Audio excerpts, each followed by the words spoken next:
Hi guys, it's Molly from Literacy Fundamentals. Today I worked with one student on Zoom and taught a guided reading lesson.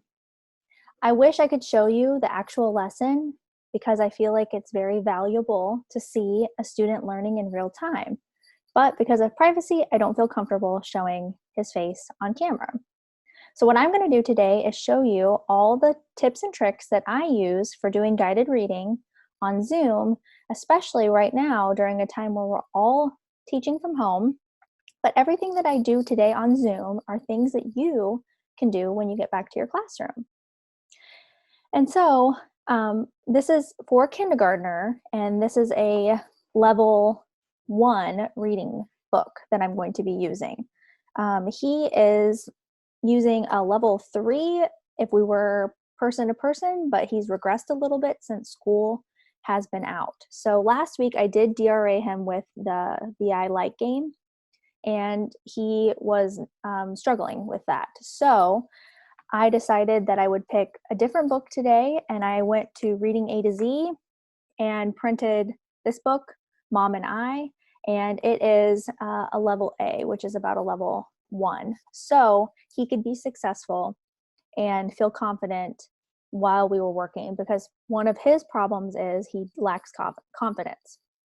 So I also thought this book he could print. I'm going to send a digital copy to his mom, and they can print it and he can practice until we meet again next week.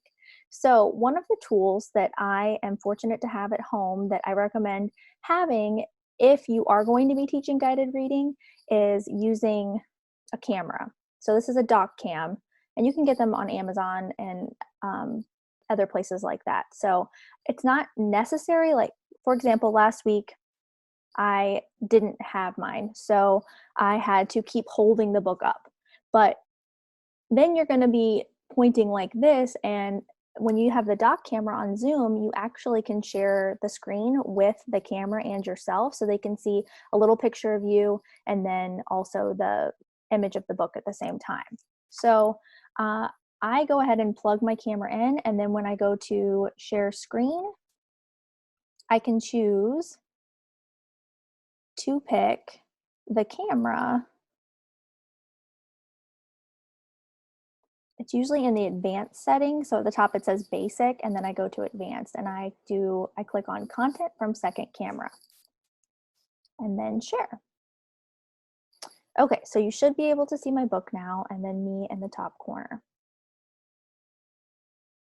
So one thing I always let kids do when I'm doing a guided reading group is I let them pick a highlighter or a pen or a marker of their choosing, because somehow that just excites them to get to pick their favorite color.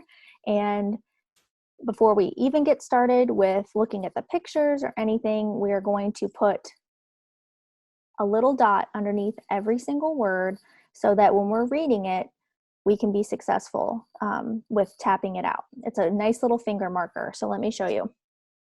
Now this book has darker colors, so it might be kind of hard to see on the cover page, but I think it's really important on the cover to still do it too, because that's part of what we read. So let's see if this shows up. Nope, can't see that. We'll do it anyways for the sake of seeing it on the word and I.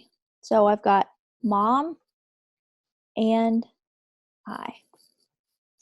Okay, then we flip to the next page, and when we do this one-on-one, obviously I will be doing it with them at the same time, and then likewise if you have a group of anywhere from 1 to 5 kids, I wouldn't do any more than 6 at a time, then we do this at the same time as well.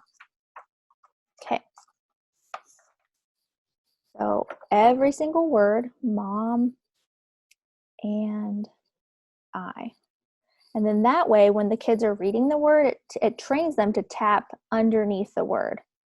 A lot of times kids will want to, if it's a really long word, they'll want to put multiple dots because they're kind of doing syllable segmentation, which is way advanced for this point in kindergarten. So that's why it's really important to get the dot right underneath the middle of the word the best that you can, and talk about our finger taps under each word, not multiple times for each word. Okay, so then we continue on to the next page. Mom and I are lions. Now, when I'm doing this, I won't necessarily read that out loud because we're going to do it together later on after the picture walk. But I think it's important for the kids to stay on the same page as you. A lot of them will want to work ahead. I'm sure you guys have students like that too. And it's not a race. We're doing it together.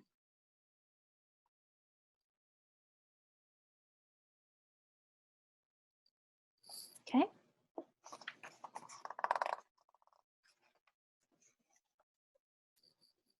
Now you can tell since this is a level 1, there's a lot of repeating, but that's good. The repetition is good for kids that are learning how to read. It builds confidence. They see repeated words that are oftentimes their sight words. Sometimes they're called no excuse words too. And at my school, we have 25 no excuse words, sight words for kindergartners.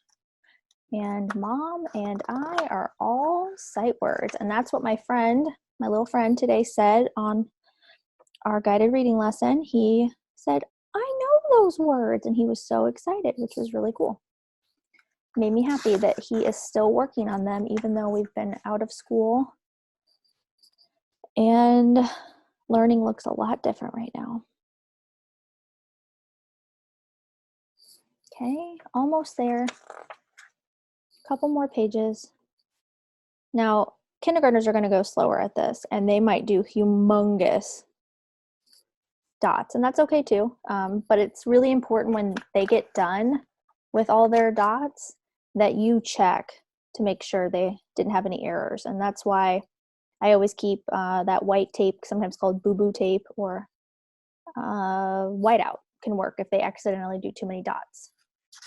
And the last page of this book is just extra pictures. And then you can see there that it says DRA level is A/1. So a lot of repetition. All right, so the first thing I will do in a book group like this is go through a picture walk. So we take turns. If it's just one student, then they get to do all the pictures, or they might take turns with me. If there's multiple kids in the group, then we just kind of go around the kidney-shaped table and let them tell what's happening on the page. The picture walk is really important because it sets them up for success because they've identified what's in the picture and they've kind of told a little story about it. So for example, on the cover, the child might say, oh, that's a lion cub and the mom's cleaning the lion. And then I might say, what do you see happening on this page?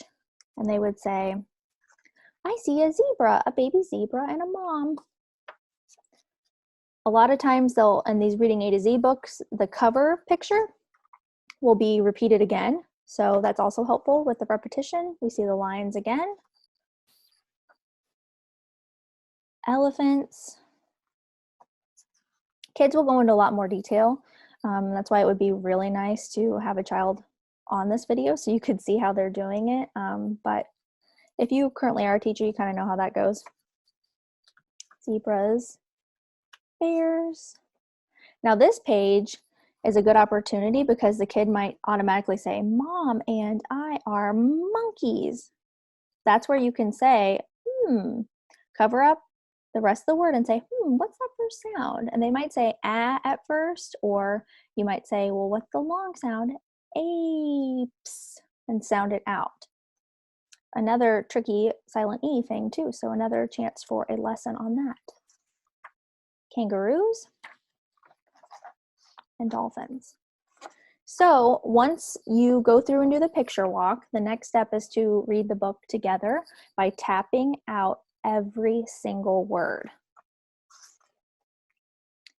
Once you've done that and gone through the whole book and they're successful, once you go through and read the whole book, then you're going to assign this as read to self practice, and you want them to read it every day during read to self. Like if you're teaching lit stations, or like I do my own version of Daily 5, you're going to want the kids to practice this.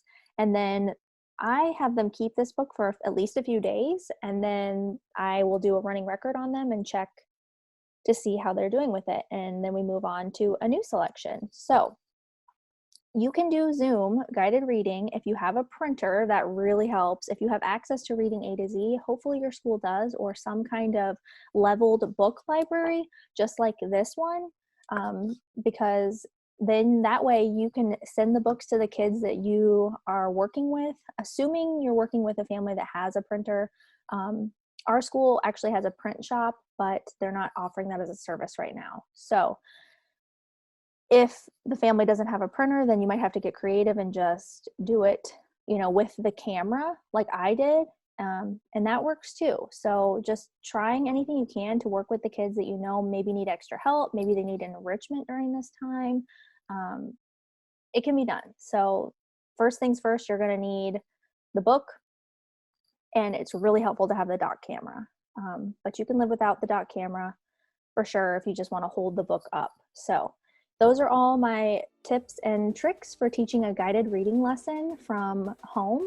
And if you would like more help on this matter, you can reach out to me on Instagram at Literacy Fundamentals, or you can find me on my website, www.literacyfundamentals.net. And I would love if you would click subscribe on this channel and pass this along to any teacher that you know needs help with teaching reading during this really, really tough time. Just know that you're doing a great job and keep up the good work.